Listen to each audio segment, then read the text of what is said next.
So my look today was inspired by a show that I worked on in London Fashion Week called Holly Fulton, and the collection was very kind of 70s Art Deco inspired, so they went with a little bit of a vintage wave and a pleat through the back area, which I'll show you. So the tonging technique that I'm doing through the front is a classic root tong technique.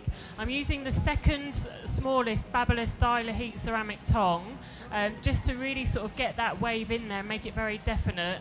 And as you can see, I've put it in at the root first, and I'm just slowly feeding in the mid-lengths and ends, wrapping it cleanly around the barrel, being really careful not to twist the hair. All the shows that I'm showing you today are from the 2014 Spring-Summer collection. So I'll just spin you around, show you the sectioning.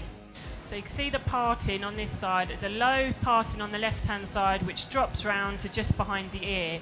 Through the section of the back, I've taken another diagonal section, starting about 2 inches above the hairline through there, and bringing it over to the corner of the head. And then what I've done is a double diagonal pleat through the back area, and secured the ends here in a little rubber band, which I've also then tonged to blend in with the front section. So with the front section, I've been left with this triangle, and what I've done is taken sections about 1.5 inches wide, channels going down the head. So I've actually got 3 sections, 1, 2, 3, and then I've root tonged it, keeping all the sections lined up, so it's been a very uniform wave.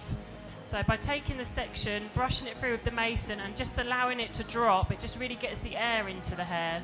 I'm using the dialer heat tongs today, the BaByliss dialer heat tongs, and I think of all the things I've got in my kit, I've got the crimpers, I've got the tongs, I've got the wands, I've got the Volare hairdryer. I think it's the dialer heat tongs that I just never leave the house without. They come in 6 sizes, and you'll be amazed at the number of looks you can create. So I'm just on this front section now, so what I'm going to do is just direct that back slightly, just to encourage a nice wave through the front. So this look was inspired by a show that I worked on in London called Holly Fulton, and this season she had very much a nod to the 70s Art Deco feel about the hair. Thank you.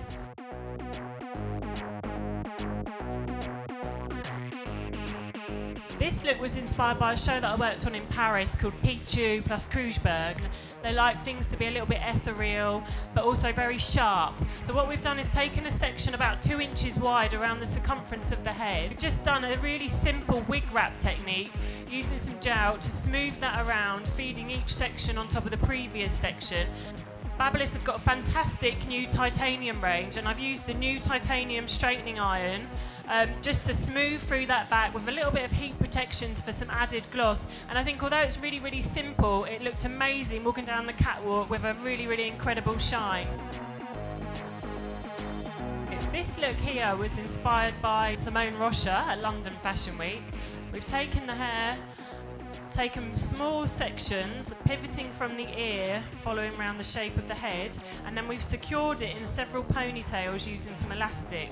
Then what I've done through the lengths and ends of the hair is just to get a little bit of texture, because the hair naturally is quite straight and quite glassy. So what we've done is gone through, just giving it a little tease, and taking the largest titanium wand, which I'm loving the fact now that it's the same width all the way along, which is a new design in the wand for BaByliss. And then just literally to create a bit of texture in the hair rather than any wave or curl, I'm just wrapping it round. Doesn't matter if it gets a bit twisted because it's purely for the texture. Leaving the end out because for the end look I want a few little spiky bits of hair to come out. Holding that in and just unraveling it, and it just gives the hair a bit of texture, which makes it a lot more easy to manipulate. I find the fantastic thing about the wand is it's so quick and easy to use. We're going to split the hair into 2. And then we're going to use a knotting technique, simply taking the hair, knotting it over and feeding it through to create a really nice textured mohawk. Knotting right the way down to the end, and then you end up so that one side is a little bit shorter than the other. So leaving that little short side out, then we've got the previous bit of the section, and we take the new section, the new ponytail, split that in half, feed that in with the previous section and continue the knotting technique. It's really important to have the texture in the hair. So that's why something like the wand is really quick and easy to create that texture, which just makes the hair so much more malleable. I didn't think you can get better than ceramic, if I'm being honest, but the new titanium straightener, for example, I just find glides through the hair beautifully. Okay, so this look was inspired by a show that I worked on in London called Antonio Berardi. Berardi's clothes are quite often have a very couture feel to them.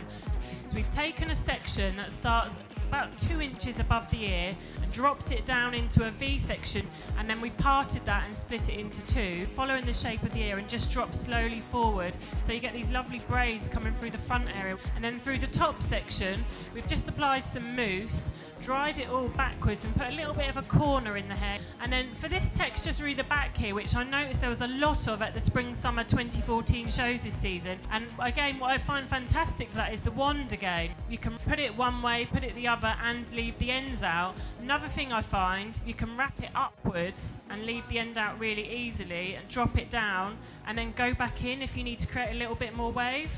What we've then done is just gone with a little bit of dry shampoo just to really encourage this matte texture through here, so it gives it that sort of beachy feel.